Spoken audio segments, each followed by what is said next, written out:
Assalamualaikum warahmatullahi wabarakatuh. Saya Muhammad Herudin akan mengerjakan tugas video pribadi pada pelajaran fikih yang akan menjelaskan materi tentang ijtihad.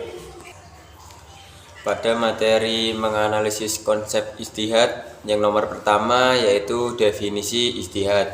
Ijtihad secara bahasa mengerahkan segala kemampuan untuk mengerjakan hal-hal yang sulit. Ijtihad secara istilah artinya mencurahkan segala kemampuan untuk sampai pada suatu urusan dari beberapa urusan yang satu atau satu pekerjaan dari beberapa pekerjaan.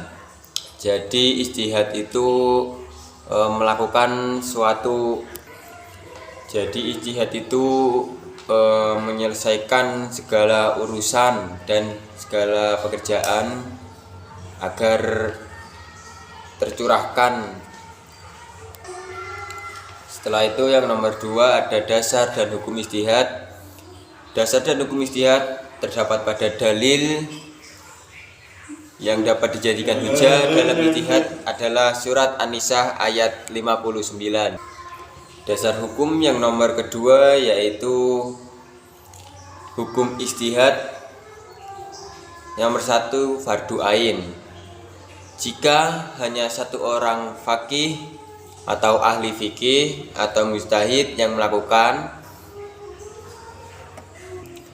Yang nomor 2 yaitu fardu kifayah. Jika ada seorang faqih atau mujtahid ditanya tentang hukum tetapi tidak khawatir hilangnya kasus tersebut dari hukum karena masih ada faqih atau mujtahid lain. Jadi fardu kifayah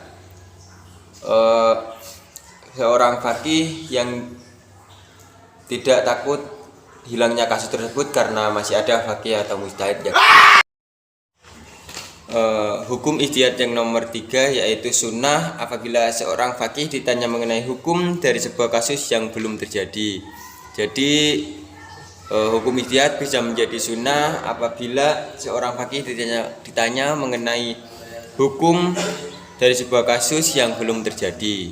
Itu bisa menjadi hukum ijtihad yang disunahkan. Setelah itu perkembangan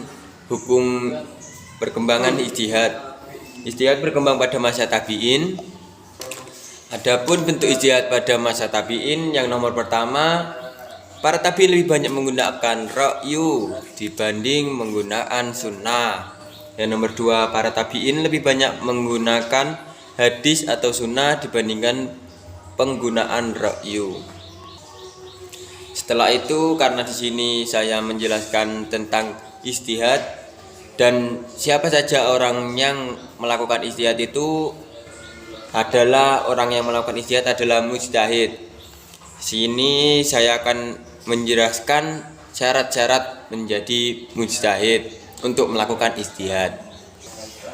Syarat-syarat menjadi mujtahid yang nomor pertama mengetahui semua ayat dan hadis yang berhubungan dengan hukum. Karena menjadi mujtahid itu melakukan ijtihad, jadi harus mengetahui hadis dan ayat yang berhubungan dengan hukum untuk menyelesaikan masalah.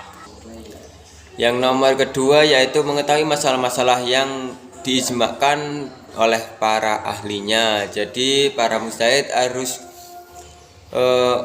mengetahui masalah-masalah yang diijma'kan oleh para ahli terdahulu. Yang nomor 3 harus mengetahui nas dan mazhub. Yang nomor keempat mengetahui dengan sempurna bahasa Arab dan ilmu dengan mendalam, ilmu nahwu, shorof, bayan, ma'ani dan badi dan lain-lain.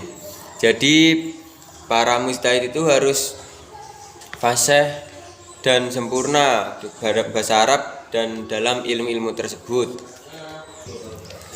Yang nomor kelima yaitu harus mengetahui usul fikih.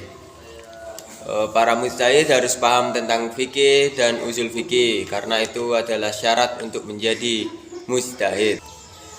Yang nomor keenam yaitu mengetahui qawaidul al-fikih atau kaidah-kaidah yang menyeluruh dan yang disimpulkan dari dalil-dalil syara. Jadi para mujtahid harus mengetahui qawaidul al-fikih karena itu adalah syarat-syarat menjadi mujtahid. Yang terakhir yaitu mengetahui asyarus syariah atau rahasia-rahasia tasyri. Jadi para mujtahid harus menguasai semua itu, karena itu syarat-syarat menjadi mujtahid.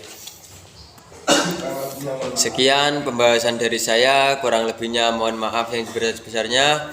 Saya akhiri, wassalamualaikum warahmatullahi wabarakatuh.